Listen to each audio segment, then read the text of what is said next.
Hey, it's that time of the week where we hunt down Cassie Mendoza, the hidden vendor. The first thing you need to do is track down the snitch. You know, the guy in this hideous shirt. Yeah, this dirtbag. Once you do, he will tell you the location of the gun runner, Cassie Mendoza.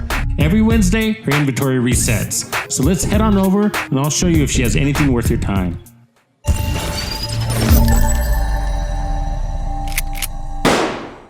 Rogue agent neutralized. Cassie can always be found in some really interesting places, to say the least. I like to take a few moments to look around, check out what everybody's up to. Cassie always has a few people hanging around her, and they're always doing really odd things, in my opinion, given the circumstances. And for some reason, there's always somebody doing calisthenics in her vicinity. I'm starting to think she does personal training as a side hustle. I mean, look at this guy. He just decided that this is the spot. This right here, this is the spot to drop down and give us 20. Not worried about the roaches, apparently. And that's another thing I've been noticing. Cassie's gang doesn't just include these weirdos. Apparently she attracts an unusual amount of roaches where she goes. Sort of like a traveling band. I don't know. When you come to see Cassie, whatever you do, don't forget to bring your can of Raid. And check out the grandma in the corner nonchalantly eating an apple. I like how these two are casually pretending to ignore each other. Her pretending to not be checking him out. He's pretending to not be putting on a show for her. Any moment now, he's gonna pop out a tiny little bicep and ask us if we want tickets to the gun show. I'm sure of it. No thanks, sir. Please, put that away. What do you think, guys? What's your caption for this scene? Funny thing, last week, someone commented that her hideouts are like crack houses. I totally see it. These guys are snorting DC-62 for sure. What do you think? Drop a line in the comment section below. Okay, let's mosey on over to Cassie. This is some sort of museum down here. This lady seems to be cataloging statues. Whoa, from the corner of my eye, I totally thought that statue was Han Solo. Let's see that again. Yeah, the resemblance is uncanny. For a moment, I was like, Han, you got yourself frozen in carbonite again? Jeez, sir. All right, Cassie, show us what you got. Oh, and the first thing on our list is the quiet roar. Quiet roar. Quiet roar. Say that 10 times in a row. Lame. So anyways, this is an LMG obviously, and the rolls are sort of decent. Anyways, it comes with the talent Perfect Overwhelm, and suppressing an enemy grants 12% weapon damage for 12 seconds, and you can stack it up 4 times, and that's a lot of damage, don't get me wrong. It's just that the RPM on this bad boy isn't that great, and neither is the accuracy. So anyways, for me, it's a pass. And she has the Walker Harrison Code named chest piece, the Chain Killer. Now this comes with Perfect Headhunter. We'll go into that in a second. But let's take a look at these rolls. So it gives you 5% weapon damage, which is pretty cool. The weapon damage as the core attribute is 11.7%, which isn't horrible. I mean, you can roll that to the top or optimize it. But as far as the secondary attributes goes, you have crit damage, which is pretty good, and weapon handling, which is also pretty good, especially for the talent Perfect Headhunter, which obviously relies on headshots, and so weapon handling is probably a pretty good idea.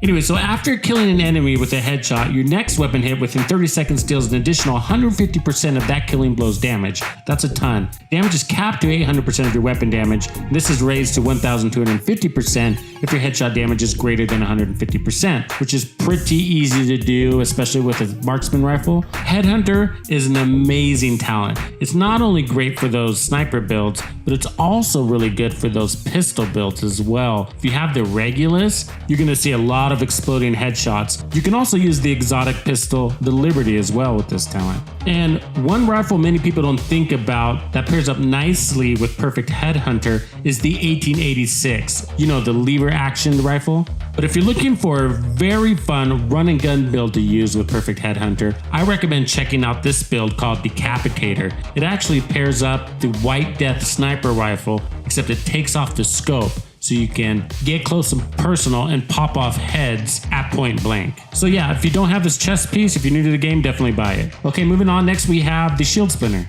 Okay, the Shield Splinter is the named F2000 with Perfect Optimus. That talent gives you weapon damage, which is increased by 4% for every 10% ammo missing from the magazine. If you haven't killed all the DC-based hunters, this assault rifle won't be available to you. You have to kill them to get 8 ivory keys. Once you do, you can open up the chest at the White House and get your first shield splinter. Then every week you can come and see Cassie Mendoza to see if she has a better one for you. This one's really not that great. I mean, you're gonna have to roll out that stability for damage to target out of cover. And this weapon has horrible handling, so stability is actually not that bad of an attribute for this particular AR, but it's down a mod slot if you notice. So damage to target out of cover or crit damage or something like that is actually going to be needed for this assault rifle. Anyways, and the core attributes are pretty low, so it's going to take a lot of resources to roll this bad boy to max. So I say pass. And we have our named Golden Gear chest piece, the Hunter Killer. This is just like the Shield Splinter, except you have to take out all the Warlords of New York based hunters, most of which are in New York. Some are actually in DC. That's not confusing. This one comes with Perfect Intimidate, which gives you 40% amplified weapon damage to enemies within 10 meters, which is really good. Except this one is not that great. It's got explosive resistance and skill damage. I'd probably wait for something better. Fingers crossed for next week. We got a mediocre Tip of Spear backpack, an Aces and Eights chest piece, but you're better off with that chain killer above. A decent pair of striker gloves. If you don't have these yet, definitely grab them. 3 pieces of striker is very handy to have. I'd probably roll crit damage on that. Eclipse knee pads. Okay, hardwired holster, got a rigger mask here with status effects, and a tactical MK16. This is actually a really good tactical MK16. It's got sadist on it, max damage to armor and health damage. It's actually really nice. I get comments from time to time, people saying that they really like this assault rifle and suggesting me to use it. If you haven't tried this AR, this might be your opportunity to do so. I'd pair it up with the Ridgeway's chest piece and maybe ongoing directive. We got a mediocre shotgun within sync, a Fender's chest piece with 3/4 rolls and tamper proof. I would definitely give it a tamper proof on this. And the rolls aren't horrible. Crit chance and weapon handling, and if you put obliterate on there, this would actually be a good chest piece for the Bighorn. I put together a Bighorn build not too long ago. You could run this chest piece as well as 3 pieces of striker, and Cassie's selling 1 piece right there for you. I ran it with obliterate on the chest, so all you would need to do is put crit chance and weapon handling on everything. That build just makes the Bighorn feel really good. It beams in on the head.